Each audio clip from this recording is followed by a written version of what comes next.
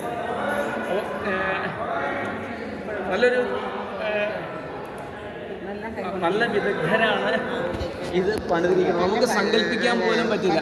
അത്രയും വലിയ ഭാരമായിരിക്കുന്ന കല്ലുകളൊക്കെ അത്രയും ഉയരങ്ങളിലേക്ക് യാതൊരു യന്ത്രത്തിൻ്റെയും സഹായമില്ലാതെ എത്തിക്കണമെങ്കിൽ അത്ര വൈദഗ്ധ്യം ഉള്ളവരായിരിക്കും. രാധേശ്യ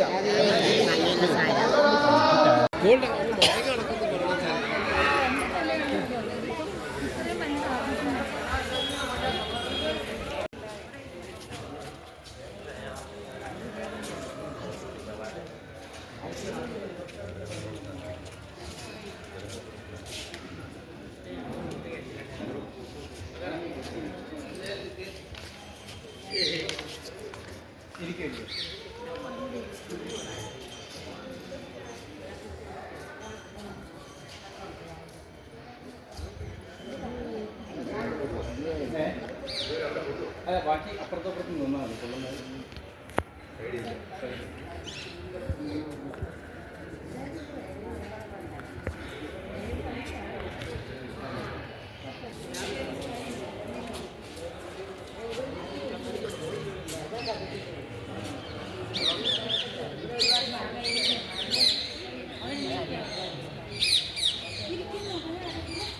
അടുത്തടുത്ത്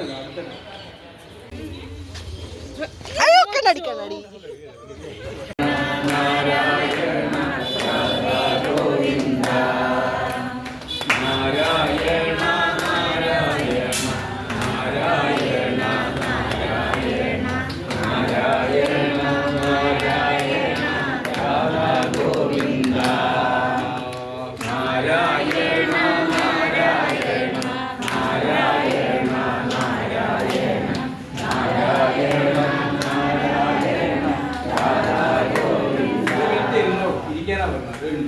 നാരായണ നാരായണ നാരായണ നാരായണ നാരായണ നാരായണ രാധാ ഗോവിന്ദ നാരായണ നാരായണ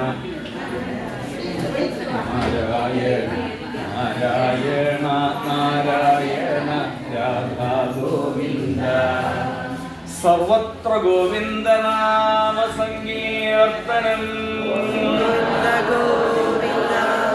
ഗോവിന്ദനാമ സങ്കീർത്തനം പീതാംബരം കരവിരാജിത ചക്രശംഖകൗമോദഗേ സരസിജം കരുണാസമുദ്രം രാധാസഹായം അതിസുന്ദരമന്ദഹാസം വാതാലയേശമനിശം ഹൃദി ഭാവയാമി സർവത്ര ഗോവിന്ദനാമ സങ്കീർത്തനം രാധേശ്യ രാധേശ്യ രാധേശ്യ. ഈ ഒരു സ്ഥാനം പ്രത്യേകിച്ച് മലയാളികളായിരിക്കും നമുക്കൊക്കെ ഒരു അഭിമാനിക്കാവുന്ന ഒരു സ്ഥാനത്താണ് ഇപ്പോൾ നമ്മളിരിക്കുന്നത്. വില്ലുമംഗലം സ്വാമിയാരുടെ സമാധിസ്ഥാനം. പരമഭക്തനും മഹാജ്ഞാനിയുമായിരിക്കുന്ന മഹാത്മാവായിരിക്കുന്ന വില്ലുമംഗലം സ്വാമിയാർ തൻ്റെ അവസാന കാലത്ത് ഇവിടെയാണ്, ഈ വൃന്ദാവനത്തിലാണ് എത്തിയത്. ഈ വൃന്ദാവനത്തിൽ വെച്ചിട്ടാണ് അദ്ദേഹം ഭഗവാന്റെ വലയം പ്രാപിച്ചത്. ആ ഒരു സ്ഥാനത്താണ് ഇപ്പോൾ നമ്മളുള്ളത്. നമുക്ക് അദ്ദേഹത്തെയും അതുപോലെ ഗുരുവായൂരപ്പനെയൊക്കെ ഒന്ന് സ്മരിച്ചുകൊണ്ട് നമസ്കരിച്ച് ഇനി അടുത്ത സംഗീതത്തിലേക്ക് നമുക്ക് പോവാം. രാധേശ്യ രാധേശ്യ.